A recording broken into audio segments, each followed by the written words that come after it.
তোমরা যদি দর্শনে 90 থেকে 100 তুলতে চাও তাহলে তোমাদেরকে এই সাজেশনটি পড়তেই হবে, খুবই গুরুত্বপূর্ণ। এবার 100% এখান থেকেই তোমরা কিন্তু বেশিরভাগ প্রশ্ন কমন পাবেই, এটা আমার চ্যালেঞ্জ থাকলো।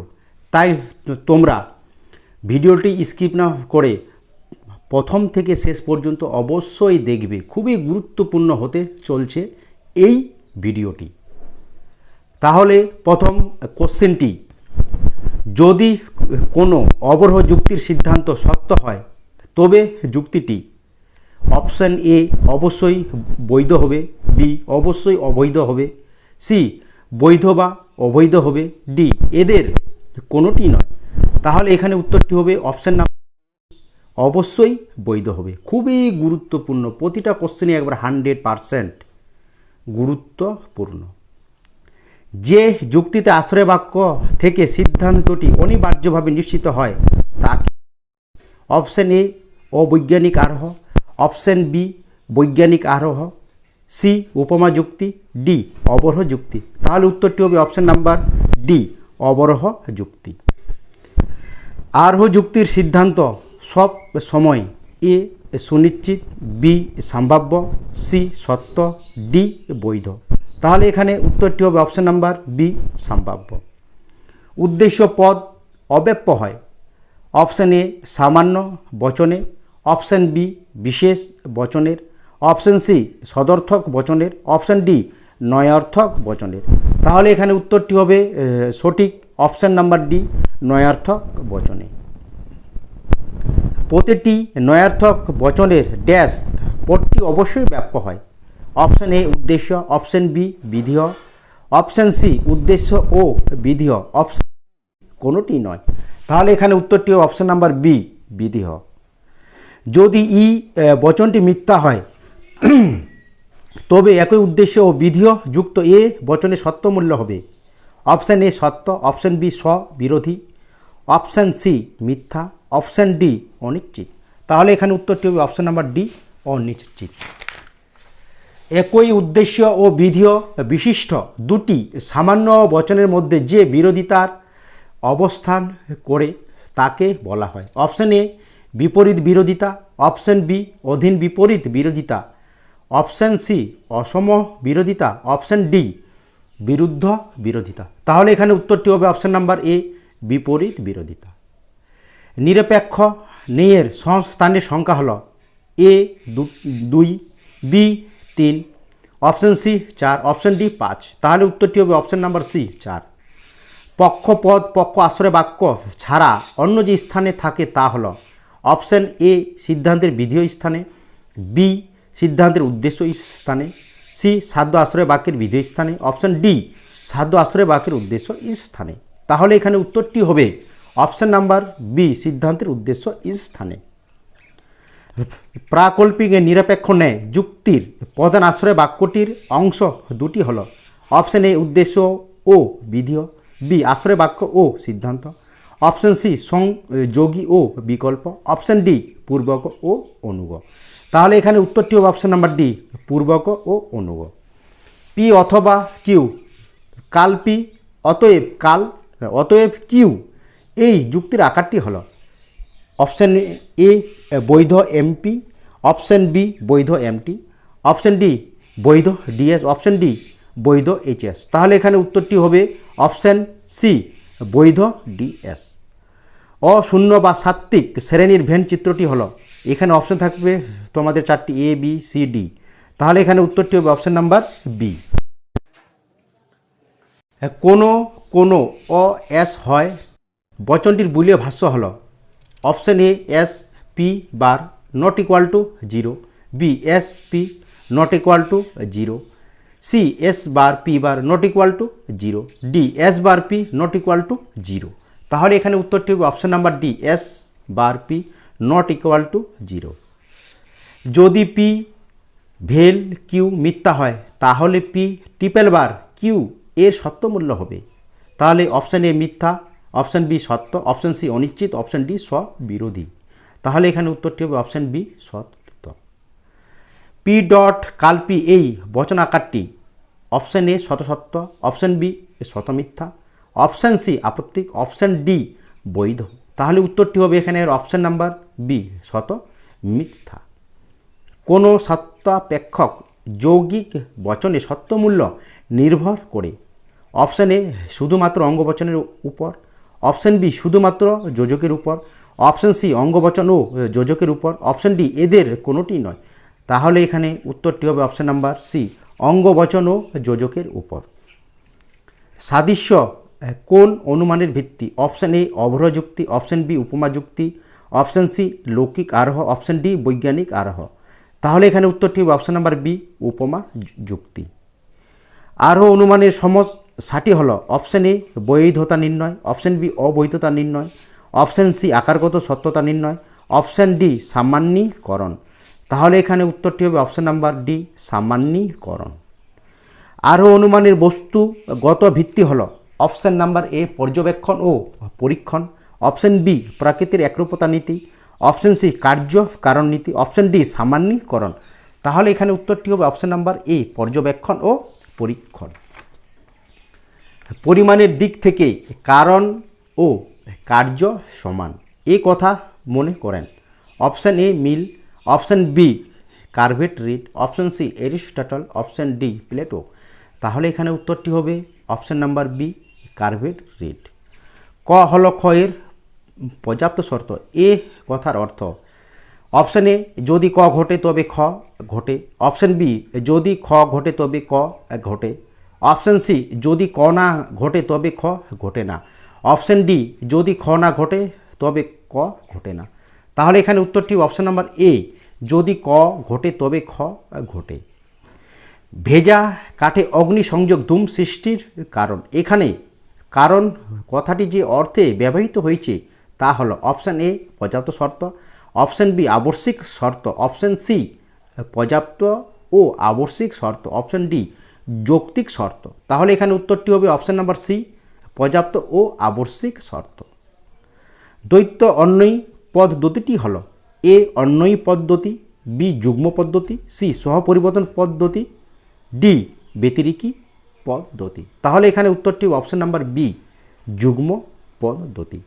নিম্নোক্ত সাংকেতিক দৃষ্টান্তের ক্ষেত্রে মিলের যে পরীক্ষামূলক পদ্ধতি ব্যবহার করা হয়েছে তা হলো পূর্ববর্তী ঘটনা, অনুবর্তী ঘটনা এরকম থাকবে, আর অপশান থাকবে তোমাদের এ দিয়ে অন্বয়ী পদ্ধতি, বি ব্যতিরেকী পদ্ধতি, সি যুগ্ম পদ্ধতি, ডি সহপরিবর্তন পদ্ধতি। তাহলে এখানে অপশানগুলির মধ্যে সঠিক অপশানটি হবে অপশান এ অন্বয়ী পদ্ধতি।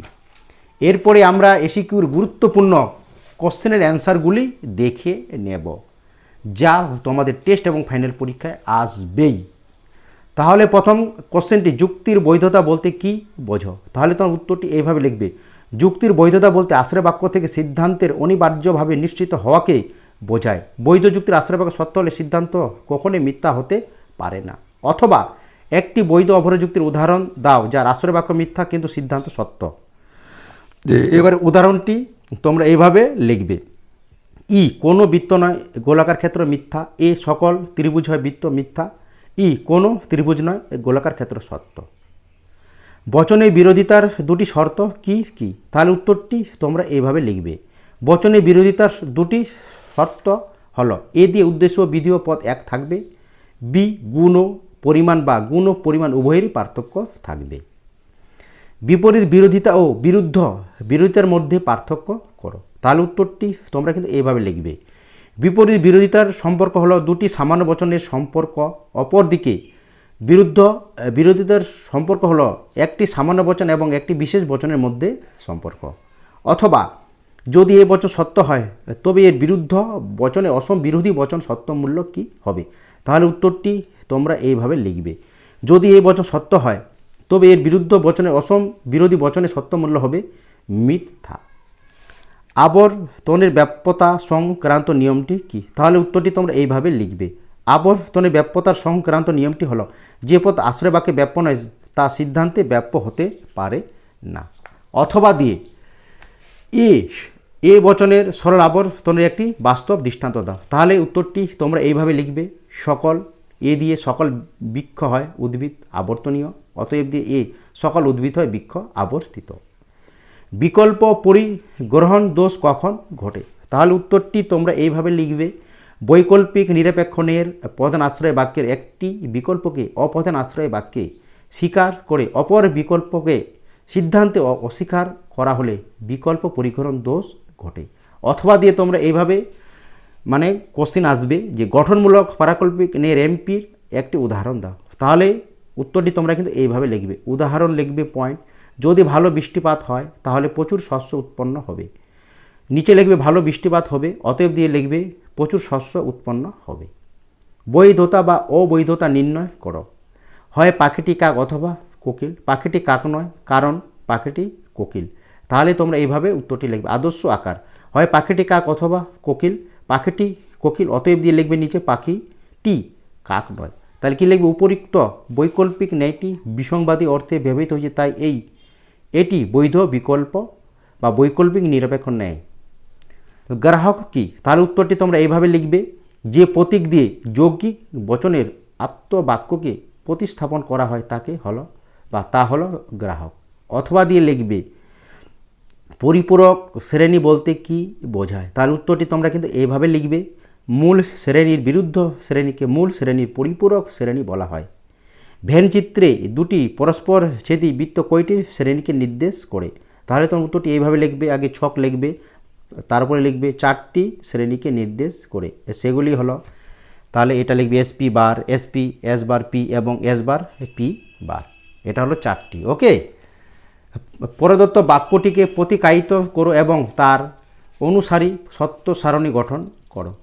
এমন নয় যে রাম যাবে। তাহলে উত্তরটি তোমরা এইভাবে লিখবে, এমন নয় যে রাম যাবে, ধরি রাম যাবে পি, বচনাকার কাল পি, সত্য সারণী তোমরা এইভাবে ছকটা লিখবে। ওকে, নিবেশন দৃষ্টান্ত কাকে বলে? তাহলে উত্তরটি লিখবে তোমরা এইভাবে, একটি বচনাকার থেকে প্রাপ্ত এক বা একাধিক বচনকে বলা হয় ওই আকারের নিবেশন দৃষ্টান্ত।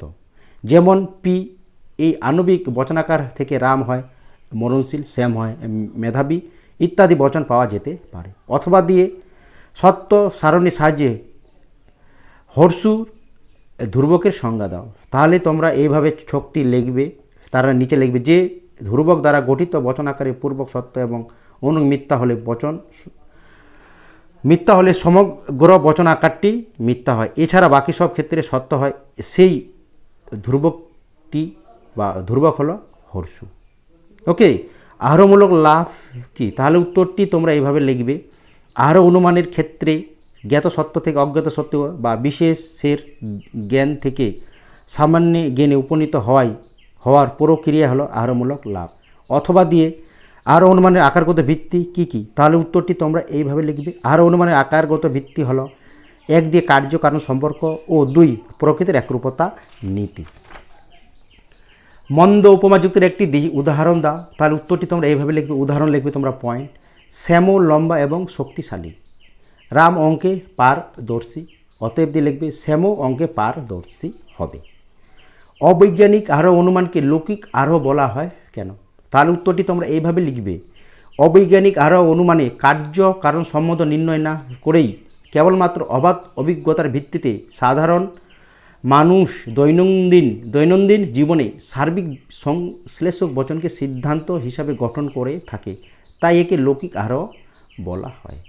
মিল স্থায়ী কারণ বলতে কি বলেছেন? তাহলে উত্তরটি তোমরা এভাবে লিখবে, যে কারণকে অপসারণ বা বর্জন করা যায় না তা হলো স্থায়ী কারণ, যেমন বস্তুর তাপ হলো স্থায়ী কারণ।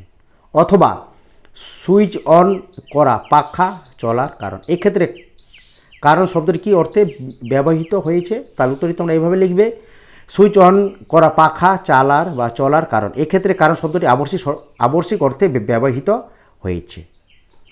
বহু কারণবাদের একটি অসুবিধা উল্লেখ করো। তাহলে উত্তরটি তোমরা এইভাবে লিখবে, বহু কারণবাদের একটি অসুবিধা হলো এই মতটি গ্রহণ করলে কারণকে কখনোই অপরিবর্তনীয় ও সত্যান্তরহীন রূপে গণ্য করা যায় না। আবশ্যিক ও পর্যাপ্ত শর্ত হিসাবে কারণের একটি দৃষ্টান্ত দাও। তাহলে উত্তরটি তোমরা এইভাবে লিখবে, ভিজিয়ে জ্বালানিতে সংযোগ ধোয়ার আবশ্যিক পর্যাপ্ত শর্ত। এই যে আমি কয়েকটি এই সাজেশনটিতে দিলাম, তোমরা অবশ্যই পড়ে যাবে পরীক্ষার আগে। তোমরা দেখবে বেশিরভাগ প্রশ্নপত্র কিন্তু তোমরা এখান থেকে কমন পাবে, একবার 100% বলছি বারবার। তাই তোমরা পরীক্ষার আগে বারবার এই প্রশ্নগুলি প্র্যাকটিস করে যাবে। আর যারা নতুন তোমরা অবশ্যই এই চ্যানেলটিকে সাবস্ক্রাইব করে রাখবে, পাশে থাকা বেল আইকনটি বাজিয়ে দেবে যদি এই ধরনের সাজেশন তোমরা পেতে চাও। কারণ এই রকম যদি তোমরা সাজেশন পাও আর যদি তোমরা প্র্যাকটিস করে থাকো, তাহলে অবশ্যই তোমরা ফিলোসফিতে 90 কেন 100তে 100 তোমরা পাবেই। আর পারলে তোমাদের বন্ধু বান্ধবদেরকেও এই ভিডিওটি অবশ্যই শেয়ার করে দেবে।